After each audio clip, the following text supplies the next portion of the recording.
Hey everybody, welcome to Ready State Loop. I'm Eric. I'm Justin.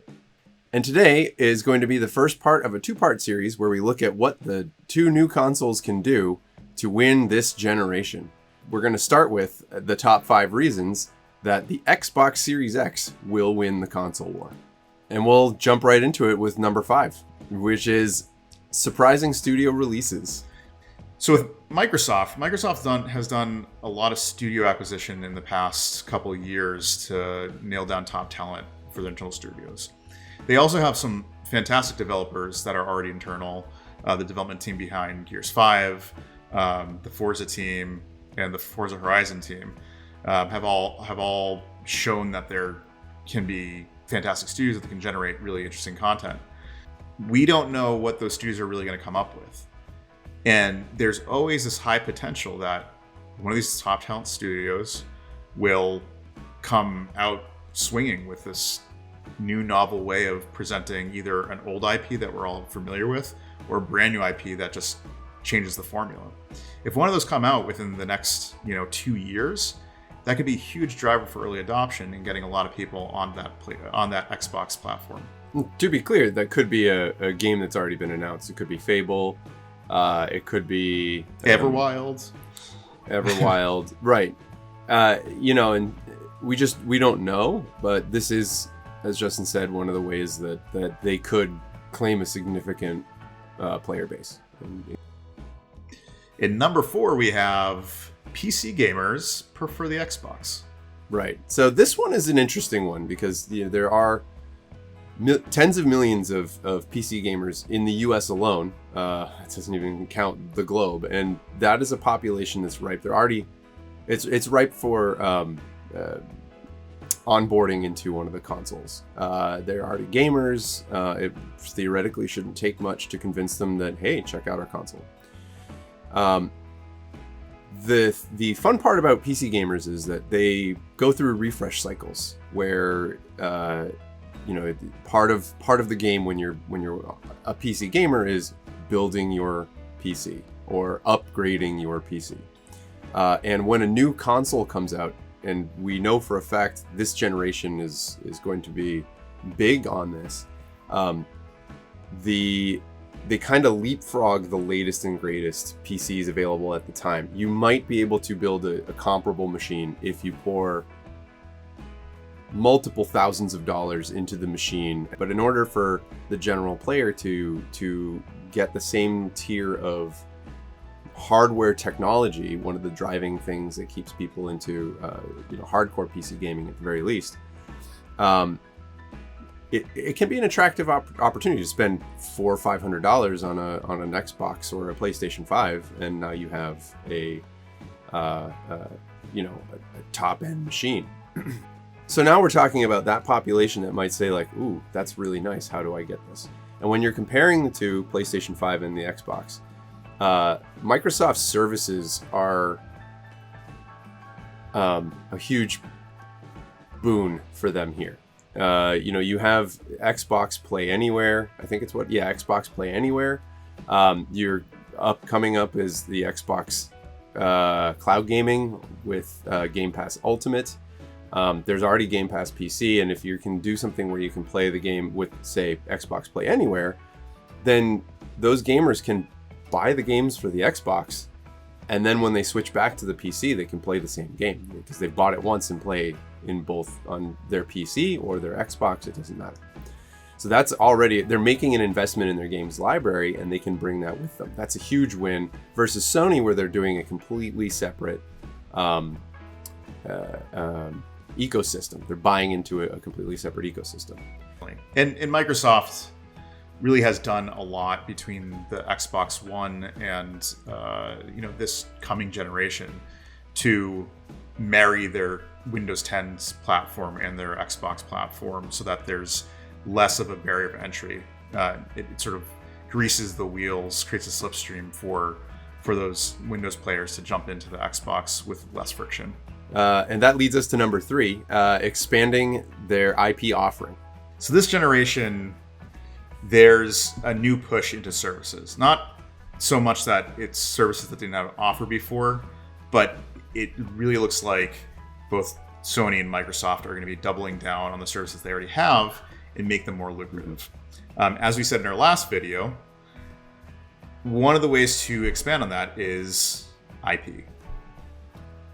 So if you look at the way other service models work, like take for instance Netflix, one of the ways that they build a lot of value in their product was to significantly expand Netflix studios and make sure that they had either new content coming in from really important creators, or from obtaining like underused IPs that were already in popular culture and resurrecting them for a new TV show.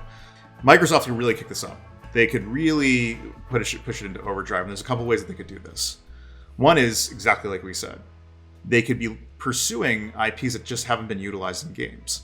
There's tons and tons of TV shows and whatever else that they could option to get the license for, and then work with studios either internally or working with a top tier studio and getting an exclusive game developed for them by them. You saw this with with Sony and Insomniac doing the Spider-Man game prior to them purchasing Insomniac.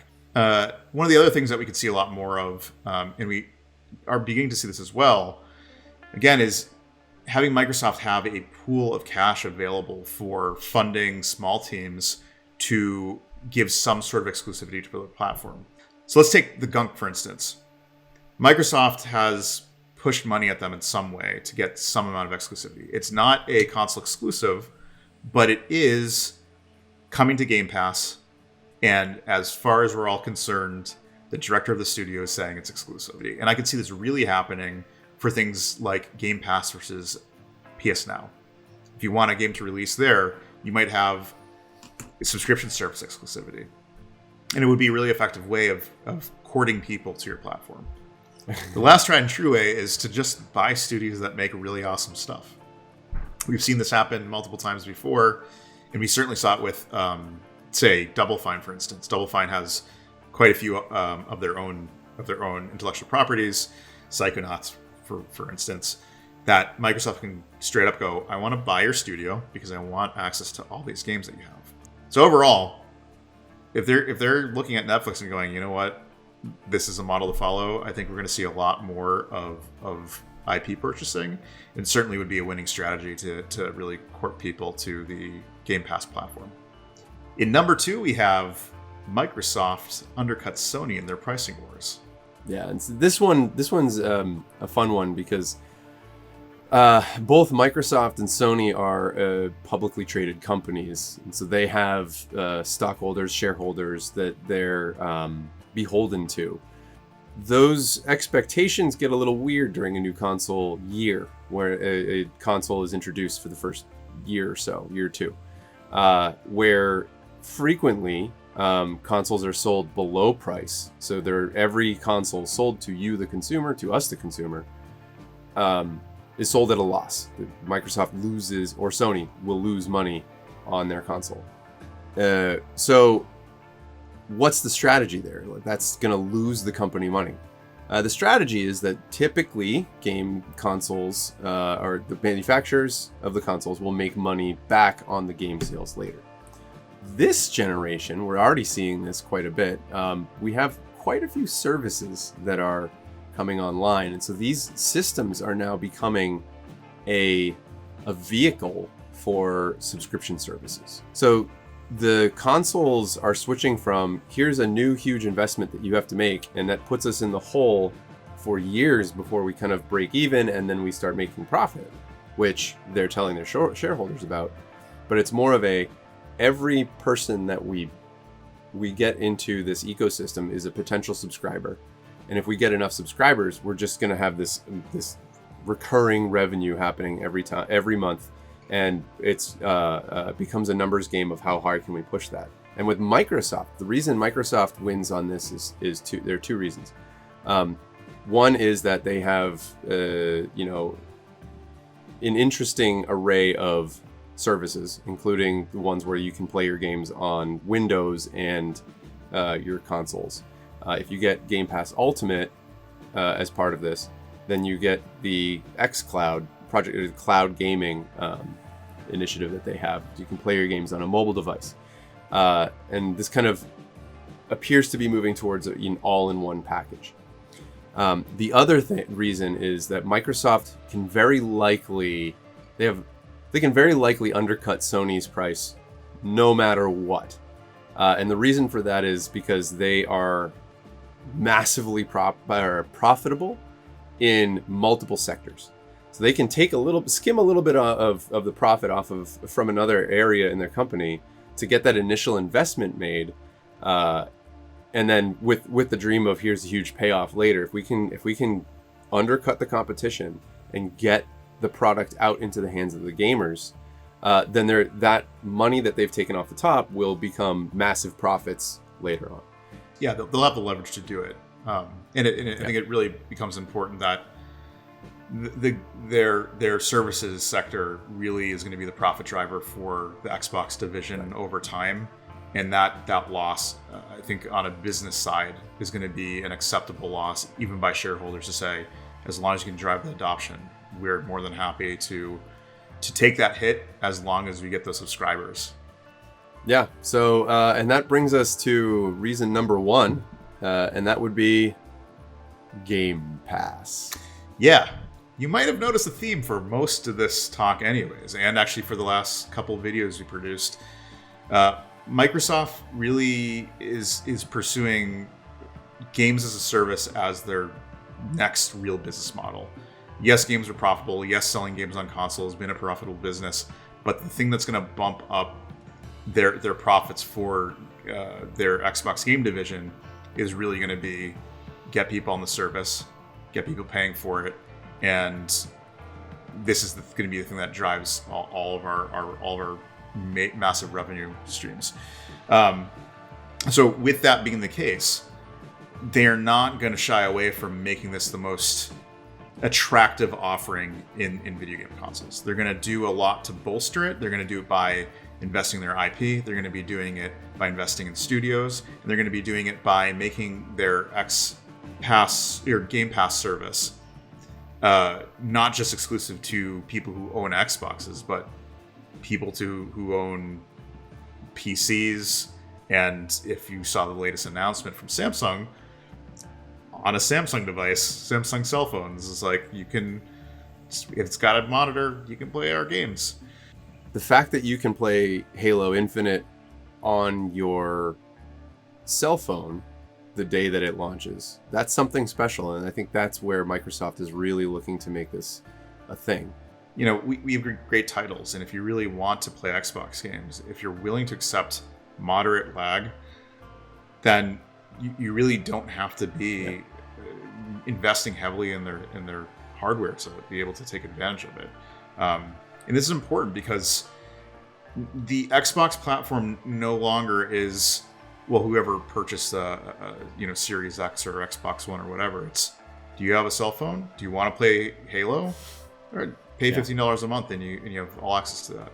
It's going to be a huge driver for them, and if they can really capitalize on it, and Sony's behind on making the PS Now a more robust service, there's a huge chance that the profits in this generation and the metric for success isn't going to be, oh, we sold 5 million more consoles than you. It's going to be game service. We have 10 million more subscribers on our Game Pass service, and that drives a hell of a lot more revenue than just your console with 2 games sold every year. So will Xbox really be the winner of this next generation? I mean, we don't really know, but we see a lot happening and a lot changing in the way traditional game console generations are understood. And that means there's going to be a huge shakeup for how things actually play out. It seems for Microsoft to be a services game, and if they read the tea leaves right and everyone's ready for games as a service, then they're off to a great start. So that was our top 5. If you guys have any ideas or thoughts that you think might be one of the main drivers for their success, let us know in the comments. Yeah, we'd love to see them. If you like this video, like, comment, and subscribe.